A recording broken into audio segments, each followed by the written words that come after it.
6, I didn't really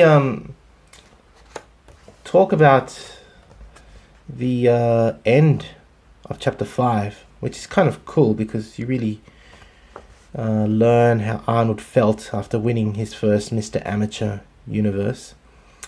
And he goes here, "It was like confronting something impossible to lift. I tried to come down, to realize what it meant. What is happening right now? Now, I told myself, is the most important moment in your life. It was what I had meant when I made up my mind at the age of 10 to be the greatest person in one field. I was 20 years old and I was already the greatest and the best. I repeated it over to myself. Arnold Schwarzenegger, Mr. Universe, 1967. Of course, it was just the amateur, but nevertheless, he won his first Mr. Universe contest. Very, very young. Sunday morning. Well, he says he won it at 19 years of age, not at 20. So maybe I'm wrong about that. Anyway, chapter 6 deals with now, I think this is more about, well, let's have a look from memory.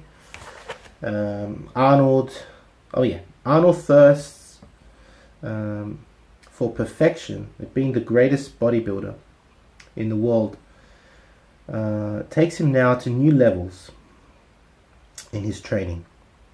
He realizes that in order to be the best, he needs to actually beat all the greats, such as Bill Pearl. And I mean, this is what happens the next day after the win. During breakfast, people start approaching him. Okay, Arnold, the next one is Sergio. The next one is Bill Pearl. They start mentioning all these names about all the great bodybuilders. Bill Pearl, Sergio Oliva, Ricky Wayne, etc. All winners of the professional Mr. Universe, the Mr. Olympia, the Mr. World, respectively. And we learn that at the time, his parents still don't acknowledge his Mr. Universe win. And that's a real blow for him. It's kind of sad, actually. That's him actually winning the amateur universe next to Bill Pearl, the professional Mr. Universe. Yeah, so he's rather sad about that he didn't get acknowledgement from his parents. Anyway, his invitation to train and travel and participate in exhibitions with Reg Park in South Africa ends up being a very unique experience for Arnold. There he is in South Africa with Reg Park. Because it allows him this unique experience to see how it is to be the best bodybuilder in the world, to appreciate the life that one can lead, the stardom, so to speak. As I mentioned, his training reaches new heights, and now he develops things like forced reps and the shocking principle. For example, Arnold mentions here that he would go to the forest sometimes with a training partner, and we ended up doing something like 55 sets of squats each. It's crazy. Carrying 250 pounds into the woods and squatting for 3 hours, eating fresh meat and making love to women, and essentially having a life of a gladiator. It was crazy. Arnold invents new ways of dumbbell curling, loading one side of the dumbbell heavier than the other, and that is the side that is for supination. And then in that way he would load his bicep even more and it would grow. He would even speak to some doctors. Here it is. Talks about how he feels the wrist and its effect on the bicep after speaking to a doctor, and so he he does a new dumbbell exercise. So he's just looking at every possible way to grow even further and to be the best. He meets Franco after a weightlifting contest, they start to train together, as I mentioned earlier. The reason why Franco appeals to Arnold is because Franco was powerful and had incredible willpower. Arnold also realizes the power of his mind and discusses the muscle-mind connection in this particular chapter, and how he almost meditated and forced his muscles to grow. The concentration he displays is really amazing. That's Arnold in a stone lifting contest, and supposedly Arnold at one time was one of the strongest men in the world after winning this contest.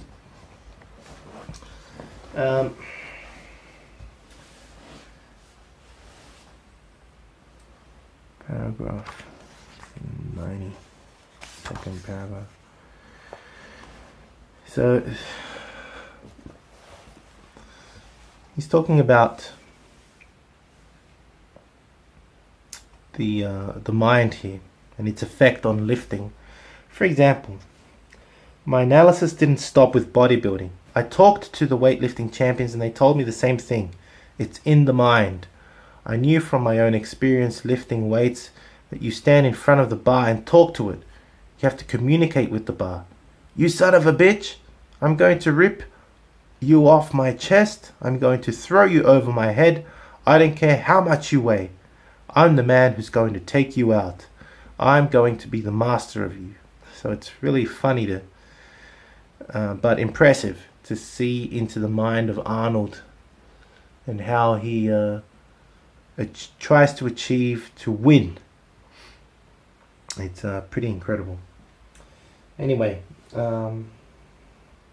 Arnold trains 2 to 3 hours a day, leading up to the professional Mr. Universe, and wins, of course. And is then invited by Joe Weider to participate in the IFBB Mr. Universe in Florida, which I think was just 2 weeks later or a week later. But to his surprise, he loses to Frank Zane. He loses because Frank, even though he was smaller, he was more defined and a master poser. He recounts how he basically cries all night. That did a little number on my mind. I went away from the auditorium feeling overwhelmed, crushed. I remember the words that kept going through my head. I'm away from home in this strange city in America, and I'm a loser. I cried all night because of it. I had disappointed all my friends, everybody, especially myself. It was awful. I felt it was the end of the world. But I've always been resilient. A day later, I had gotten myself together. I'm going to pay them back, I thought. I'm going to show them who is really the best. I would train in America. I would use their food and their knowledge and work it against them. I would make it in America too. Again, Arnold shows his resilience, determination, and willpower, that no matter what, he wanted to be the best.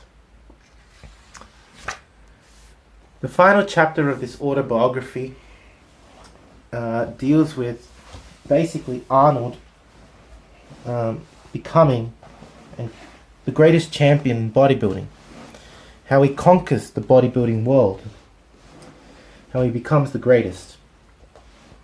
After his loss to Frank Zane, Joe Weider offers Arnold a contract for a year where he would exchange information about his training methods to Joe Weider, whilst allowing Joe Weider to use photos, etc. for Muscle Builder, Mr. America, and all his other magazines. And in exchange, Joe Weider would provide Arnold with an apartment, a car, a weekly salary, and the freedom to train for the next year's IFBB Mr. Universe.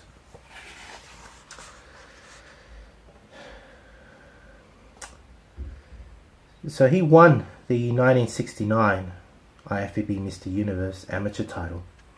And that same night, he actually competed for the Mr. Olympia, but he lost to Sergio.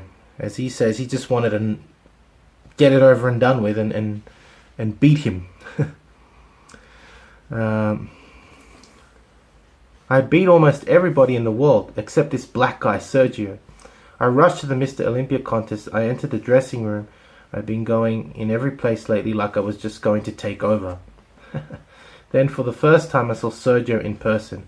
I understood why they called him the Myth. It was jarring, as if I'd walked into a war. He destroyed me. He was so huge, he was so fantastic, there was no way I could even think of beating him. I admitted my defeat and felt some of my pump go away.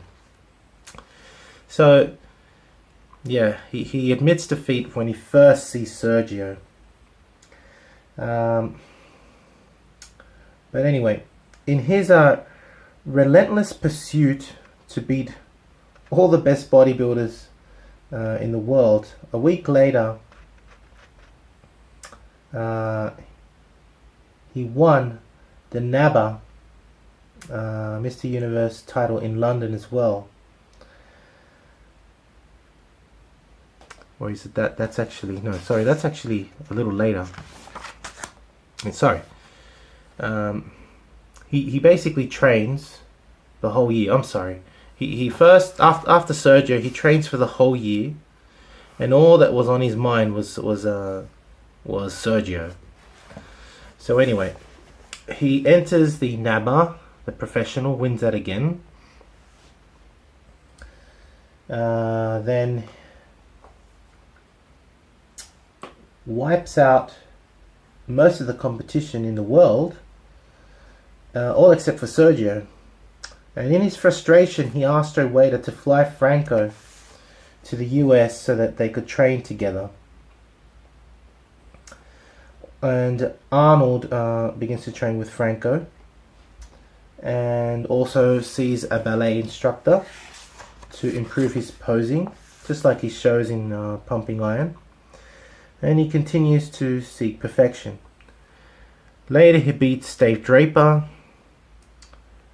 and Reg Park in the 1970 Mr. Universe, NABBA, and in doing so beats his idol. And that's the images there.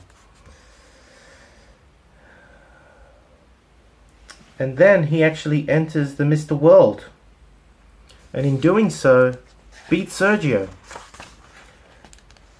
He also enters the Mr. Olympia and beats Sergio again, and subsequently defends his title